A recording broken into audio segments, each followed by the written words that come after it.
Suenan las alarmas en Washington. Las cosas se ponen más tensas. Irán desafía a Donald Trump y cruza el límite de uranio. Fuego es la palabra que usa el presidente de Estados Unidos. Cobardía o ineficacia es quizá la palabra que usan los países europeos para ellos mismos. Rusia y China condenan a Donald Trump. ¿Cómo Washington tratará de frenar el programa nuclear de Irán? ¿Cómo Irán derrotará a Estados Unidos y sus sanciones? Son preguntas sí, pero también temores. Soy Roberto de la Madrid y desde aquí, desde el ojo del huracán, desde el lugar de las sanciones, desde Medio Oriente, estamos detrás de la razón.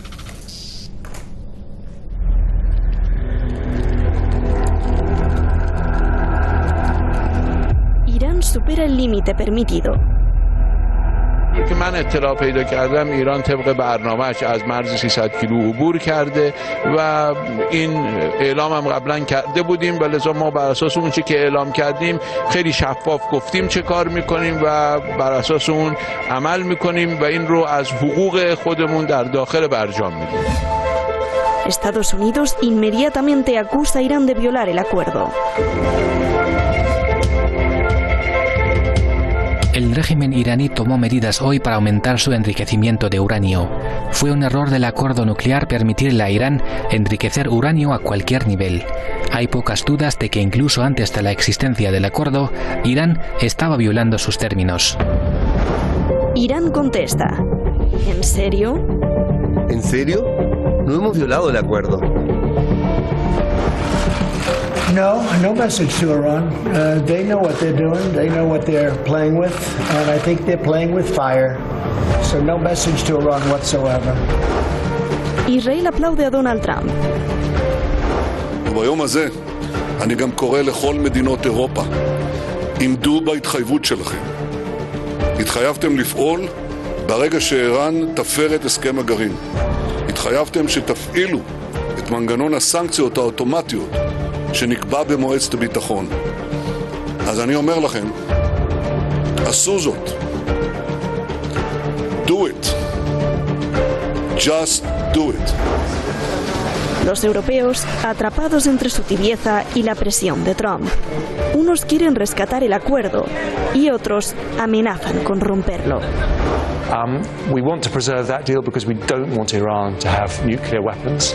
But if Iran breaks that deal, then we're out of it as well. Rusia dice que Irán tiene derecho a abandonar sus compromisos. Американцы вышли, договор разрушается, европейские страны не могут ничего сделать для его спасения и не могут реально работать с Ираном для того, чтобы компенсировать потери в экономической сфере. China también apoya a Irán.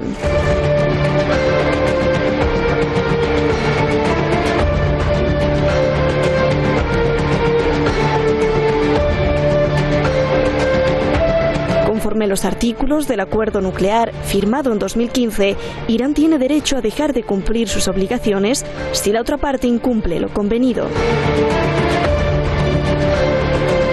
Irán ha declarado que si las sanciones se restablecen en su totalidad o en parte, Irán considerará esto como motivo para dejar de cumplir sus compromisos en virtud del pacto, en todo o en parte.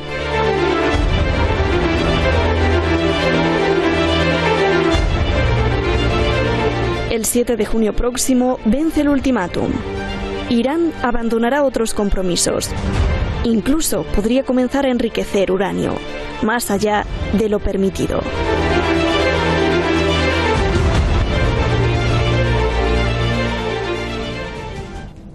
Muchísimas gracias al equipo detrás de la razón, muchísimas gracias a usted por estar siempre allá en las redes sociales. Vamos directamente con nuestros invitados, ya los tenemos esta noche aquí en Teherán. Ahí están en el video wall. Blas Moreno, director de contenido de El Orden Mundial. Blas, te agradezco muchísimo que estés aquí. Buenas noches en Teherán. Y Eduardo Luque, analista político, usted lo conoce muy bien, gran analista político allá en Barcelona. Gracias a los dos y buenas noches. Blas, comienzo contigo. En lenguaje común, ¿qué significa que Irán haya sobrepasado el límite de uranio? ¿Por qué es tan importante que se sobrepase el límite? Por favor.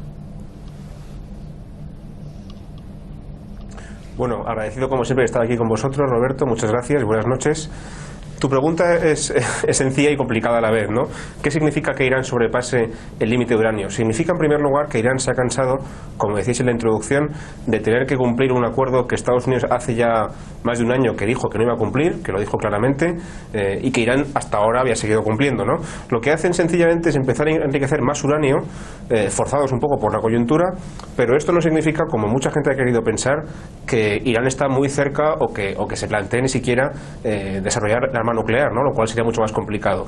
Bajo mi punto de vista, lo que pasa es algo más sencillo, entre comillas, y es que Irán quiere mandar un mensaje al mundo, quiere mandar un mensaje a Estados Unidos de que no se rinde, y también un mensaje al resto de países parte de este acuerdo, que son Alemania, Francia, el Reino Unido, China y Rusia, de que ahora tiene que negociar más fuerte porque ya no se puede permitir seguir cediendo como ha cedido hasta ahora, y de que no va a seguir, aceptando las provocaciones y las presiones de Estados Unidos. Bien, Eduardo, gusto en saludarte. A ver, Irán ha superado el límite de almacenamiento de uranio. ¿Esto es amenaza o es su derecho al superar el límite de uranio? ¿Hacia dónde nos dirigimos, por favor? Está en su derecho, según incluso nuestro propio tratado que se firmó con Estados Unidos. Recordemos que fue Estados Unidos el 6 de mayo del año pasado quien quitó la exención para que Irán pudiera vender su uranio enriquecido, esto en el exterior. Al prohibirlo, lo que estaba haciendo era obligando a Irán a acumular esta producción en suelo propio, ¿no? Y a sobrepasar esos 300 kilos que son, diríamos, el tope que se fijó. Pero estamos dentro del acuerdo que Estados Unidos ha incumplido. Por la parte iraní, este acuerdo todavía se está cumpliendo, aunque ya estamos alcanzando el límite de lo que Irán podría permitirse, ¿no? Que este es el efecto más preocupante. Oye, Eduardo, pero a ver, hagamos de abogado del diablo. Donald Trump dice que no es su capricho, que abandonó el acuerdo porque quiere uno nuevo que incluya frenar el programa de misiles de Irán y bueno, algunas otras cosas más. ¿Qué tanto tiene derecho un país, qué tanto tiene derecho Estados Unidos para dar esta explicación? A ver, evidentemente ninguno. Es el derecho de si me permite la expresión, del pistolero en una mala película del oeste de clase B, que decide matar a todo el mundo porque él se siente capacitado y que nadie le pueda decir nada al contrario, ¿no?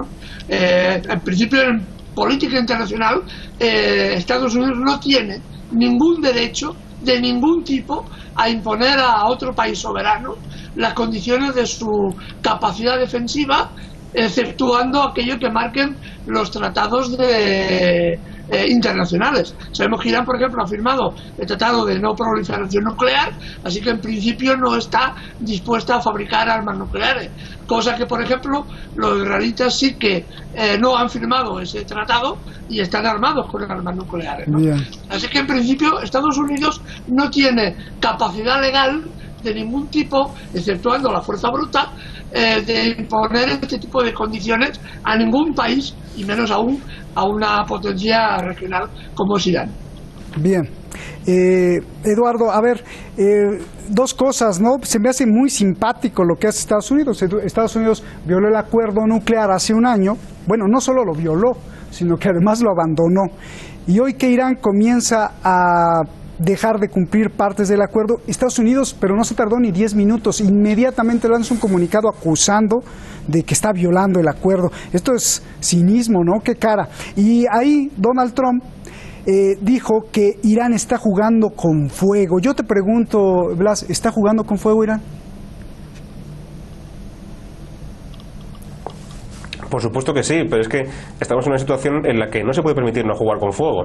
Ha llegado un momento en el que la presión, sobre todo sostenida y alimentada por Estados Unidos, que duda cabe, pero la presión que han ido alimentando las dos partes, una respondiendo a la otra y viceversa, ha llegado a una situación tan extrema, tan complicada, que vimos hace solamente unos pocos días cómo Trump ordenaba un ataque militar contra el suelo iraní, que es algo que no es muy frecuente y que es muy grave, y menos mal que no sé si él mismo o alguno de sus asesores Unidos tuvo la feliz idea de detener ese ataque cuando ya estaban los cazas en el aire, ¿no?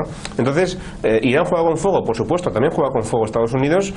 Irán no es ningún país cualquiera, como decía mi contertulio antes, es una potencia regional, y a lo que vamos abocándonos poco a poco con esta tendencia, con esta escalada belicista, es a lo que parece que nadie quiere, pero a lo que parece que todo el mundo nos está empujando, que es a la guerra, ¿no? Hay un precedente muy interesante, que es el de la guerra de Vietnam, en el que el presidente Lyndon Johnson, después se desclasificó esta información, se ha demostrado que él recibió un informe en el que se le advertía que era muy mala idea entrar en la guerra de Vietnam, digamos, por entero, ¿no? Al 100%. Y como él no vio otra salida, se vio obligado a entrar, parece ser porque no encontró otra solución, ¿no? Si Trump sigue por este camino, si sigue por esta vía hacia un callejón sin salida, en el que la única opción que le queda ya, porque no le queda ninguna otra opción diplomática ni tampoco de presión económica, la única opción, como decía, que le queda es la vía militar, nos arriesgamos mucho a que Trump efectivamente opte por esta opción y ahí ya estaríamos en una situación mucho más grave, ¿no? Así que jugar con fuego juegan todos, por desgracia, y si no consiguen comunicarse y encontrar una vía de comunicación rápida y segura, nos abocamos, como digo, a un conflicto mucho más grave. Bien, hablando de lo que dice Blas, Eduardo, yo te pregunto, una vez superada la cantidad de uranio y al abandonar otros compromisos nucleares, ¿tú crees que haya la posibilidad de un ataque militar contra Irán, es decir, un ataque quirúrgico para destruir sus plantas nucleares y frenar su programa nuclear tal como quiere y desea Donald Trump y sus halcones? Eso sería la peor de las opciones, posibles, puesto que implicaría una guerra de alto nivel, no una guerra solo regional, sino que implicarían posiblemente toda la zona de Oriente Medio, implicaría en esta guerra. Irán tiene capacidades armamentísticas bastante ignoradas todavía por Occidente. El hecho de que fueran capaces de abatir uno de los aviones más modernos de la Fuerza Aérea de Estados Unidos con misiles hechos propiamente en Irán revela precisamente su capacidad militar. Se sabe que el comando central del ejército iraní ha definido sus objetivos militares. En caso de recibir un ataque, toda la región sería atacada simultáneamente, no solamente los petroleros, sino seguramente las líneas de abastecimiento de petróleo, refinerías, y con toda seguridad el estrecho quedaría cerrado. Los cálculos que ahora hace Goldman Sachs, una de las empresas que hacen prospección futura en cuanto a economía, están hablando de que si ahora más o menos el barril de petróleo está en torno a los 60 y algo dólares el barril, se podría alcanzar fácilmente en unos pocos días 300, y si la guerra y el estrecho de Hormuz quedara cerrado durante semanas, el petróleo subiría por encima de los $1.000 barril, lo cual significaría que, para que tengamos una idea económica, el 45%... A ver, ¿me repites $1.000? A ver, repíteme, ¿cuánto dices? Según Goldman Sachs, los análisis que hace, podría superar una guerra con cierre del estrecho durante semanas los $1.000 el barril de petróleo. Y eso implicaría, repito, que el 45% del PIB mundial quedaría muy influido, muy tocado precisamente por esta subida tan brutal del petróleo. Lo cual significaría una crisis como posiblemente a nivel mundial, como posiblemente no hemos conocido nunca. Oye, Eduardo, y como te pregunté al principio, ¿y existe la posibilidad o es imposible de ese ataque quirúrgico que desean los halcones de la Casa Blanca? No hay posibilidad de un ataque quirúrgico que no implique una enorme mortandad. Los análisis que se han hecho, no es este el primer caso, el primer planteamiento de ataque a Irán. Se hizo otro muy serio en la época del señor Bush, que fue, digamos, paralizado por el Pentágono porque veían que la correlación de fuerzas militares no era tan favorable como pensaban para Estados Unidos. Implicaría el uso de armas tácticas, es decir, posiblemente el uso de armas nucleares, y eso daría un nivel a la escalada prácticamente sin parangón. Recordemos que Irán tampoco está sola.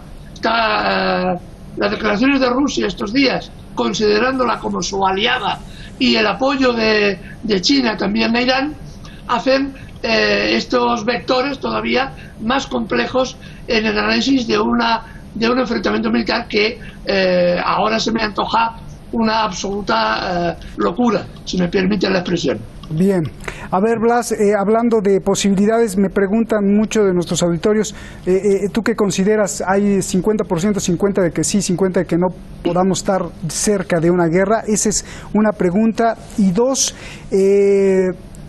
Rusia y China apoyan a Irán, pero en un ataque militar se involucrarían, y en este momento, curiosamente, se reúne Vladimir Putin con sus militares, también Donald Trump con sus militares, y el Consejo Europeo ha llamado a una reunión de urgencia. ¿Hay algo que no nos dicen y hay algo que sea preocupante, por favor? Bueno, la primera pregunta la respondía también un poco antes, cuando decía que a pesar de que nadie quiera una guerra, como puede ser el caso, bueno, quizá sí que la quiere Netanyahu, por supuesto, o Bolton o Bin Salman, pero bueno, en principio parece que Trump no quiere la guerra, tampoco los iraníes. El problema es que, aunque ellos no lo quieran, se pueden ver fácilmente abocados a esa situación si no consiguen llegar a una desescalada, ¿no? A un plan de salida, digamos, que se suele llamar a nivel técnico, a una vía de comunicación, incluso indirecta, diplomática, para poder desescalar la situación. Y eso pasa sobre todo porque Trump encuentre maneras que igual no sean demasiado vergonzantes a nivel de opinión pública, pero que sean maneras que Irán pueda percibir de que se está desescalando y que quiere, digamos, rebajar la tensión. Si por el contrario no vamos por este camino, vamos por el camino de la confrontación, vamos por el camino de que Irán sigue enriqueciendo uranio y eso a Trump le molesta y encuentra alguna manera de responder, bueno, como decía antes, a Trump y a Estados Unidos ya no le queda ninguna manera de presionar a nivel diplomático, ya no le queda ninguna, tampoco le quedan maneras a nivel económico, porque las sanciones ya están impuestas y es difícil imponer más sanciones todavía, ya están todas impuestas, no le quedan esas herramientas, solamente le queda la herramienta de la confrontación militar, que incluso, como decía también mi contertulio antes, incluso si fuera quirúrgica, solamente el hecho de atacar a Irán quirúrgicamente, entre comillas, ya sería muy grave, ¿no? Y eso nos podría abocar, como él decía antes, también a una guerra, ¿no? Así que 50% no lo sé, pero vamos, como sigamos así, empieza a ser una cosa muy grave, ¿no? Y con respecto a la otra pregunta, ¿qué haría Rusia, qué haría Europa, qué haría China?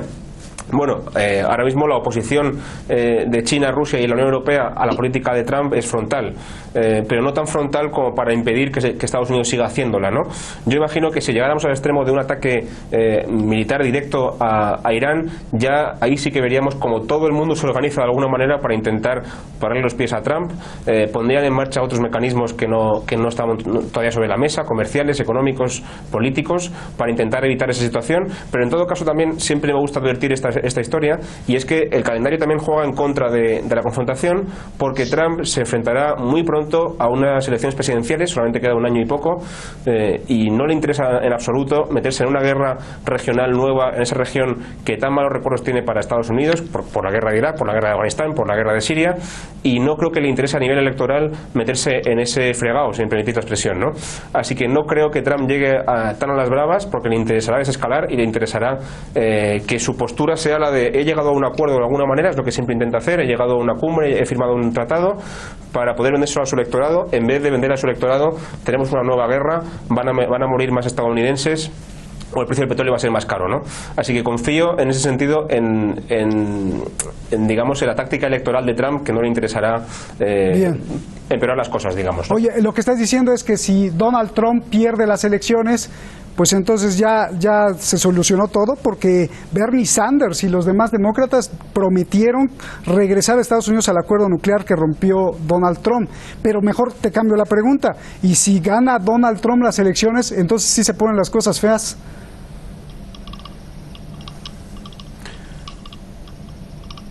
Bueno, pues podría ser muy bien el caso que tú comentas, ¿no?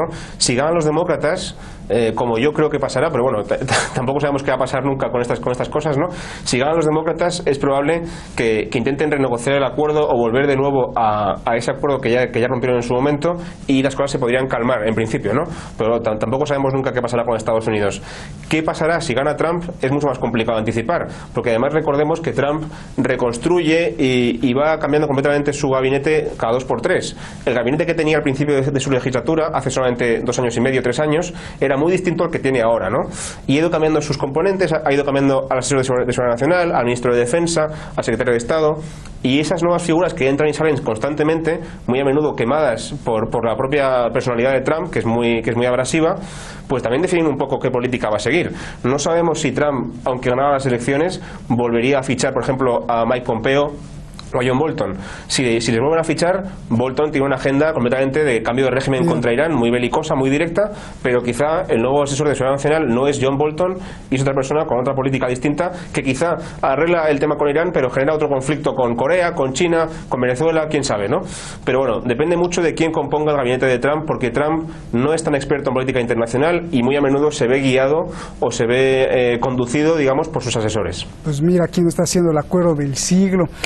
Eduardo, yo estudié algunos, bueno, no todos los filósofos de Europa, y bueno, me da tanto coraje porque esa Europa que dibujaban de valores y de principios, bueno, desde los griegos, desde los romanos, que eran pues valientes, hoy Europa se quedó atrapada, ¿no?, entre la impotencia y la cobardía al ver a la fuerza de Trump, y lo digo con seguridad porque no pudo hacer nada frente a las sanciones.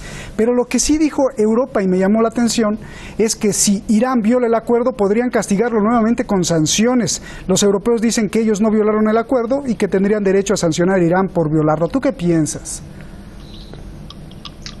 A ver, forma parte también de la retórica de la Unión Europea, que tiene muchísimo miedo a Estados Unidos, pero por otra parte han generado una vía que podría abrir una solución al conflicto, al menos de forma parcial. Y es una vía de que Irán pueda vender una parte de su petróleo a través de una vía generada nueva que evite los sistemas de intercambio internacionales. Esta vía ya ha sido creada y ha sido activada en Austria, que tuvo lugar la reunión hace muy pocos días. Esta vía ha sido activada. Lo que ocurre es que aún no está en discusión la cantidad de petróleo, no el tipo de vía, fíjense que es lo que estoy diciendo, sino la cantidad de petróleo que Irán puede vender. Irán dijo que no servía, ¿eh? Irán dijo, Irán aplaudió el Instex, el Instex, pero dijo que no era suficiente, que no servía. Sí, evidentemente, porque Irán pretende vender 500 millones de barriles diarios y Europa está dispuesta a comprar solamente la mitad. El problema es que China también se quiere unir al grupo y estaría dispuesta a comprar 650.000 barriles más, lo cual implicaría que Irán tendría una vía para solventar parte del problema económico que tiene, porque podría colocar gran parte de su petróleo. Incluso Rusia, que aunque no compra directamente petróleo iraní, sí que se ha comprometido también a comprar ese petróleo y revenderlo, lo cual significaría un alivio importante, al menos entre 1/3 y la mitad de la producción diaria en Irán, que tendría esa vía de salida que ahora mismo no tiene. Esa podría ser una solución al conflicto, porque Estados Unidos tampoco le interesa, como decía mi contertulio, entrar en guerra, puesto que Trump sabe que una nueva guerra implicaría la pérdida, con toda seguridad, de las próximas elecciones. Y aparte de que las consecuencias, como ya hemos explicado, son de una enorme complejidad, ¿no? Entonces, Trump lo que quiere es que el gobierno iraní se rinda, firme un tratado bajo su yugo, bajo sus condiciones, en la que Irán deje de ser un actor importante en Oriente Medio y se convierta prácticamente en un país ocupado económica o políticamente por Estados Unidos y por Israel. Esto es lo que no puede permitir el gobierno iraní, y entonces por ahí es por donde se está buscando alguna vía de solución, porque la única vía de solución que ahora mismo ofrece Trump es la guerra, y la guerra no es la solución incluso para Estados Unidos. El problema es que ya estando tan militarizado todo, pues ya aunque no quieran guerra, no se habló de un accidente. Imagínate, un error humano, un cálculo puede incendiar todo. Evidentemente. Gracias. Pero igual ha pasado con Corea del Norte, y ahora estamos viendo como, a pesar de las proclamas belicistas, se está llegando a a un encuentro del señor Trump en territorio de Corea del Norte. O a pesar de las advertencias belicosas contra Venezuela, ahora hay una vía de negociación en Panamá entre el gobierno y la oposición. Bien. Es decir, que mientras se hace este tipo de declaraciones, hay otros intentos de llegar a soluciones por otra vía. Gracias, Eduardo. Gracias, Blas. Un placer como siempre. Abrazos. Muchas gracias. Con mucha admiración. Gracias. La palabra uranio me hace reflexionar mucho. Significa Dios del cielo en griego, y curiosamente el uranio nace en las estrellas supernovas. Es tanta la presión de la gravedad cuando explota la estrella y crea una nueva estrella que como resultado forma elementos atómicos superpoderosos, tanto que son radioactivos, así como ese sonido que oyo, pi. Esta belleza significa muchas cosas. Poder militar, la belleza del uranio. Poder militar, poder médico, poder científico, poder tecnológico, poder curativo. El lado positivo es mucho de este elemento estelar que viene del cielo. Seguramente no tiene lado negativo. Aquí viene el punto. Es el hombre el que se lo pone. Mañana aquí explicaremos qué es el uranio y por qué es tan importante. Buenas noches.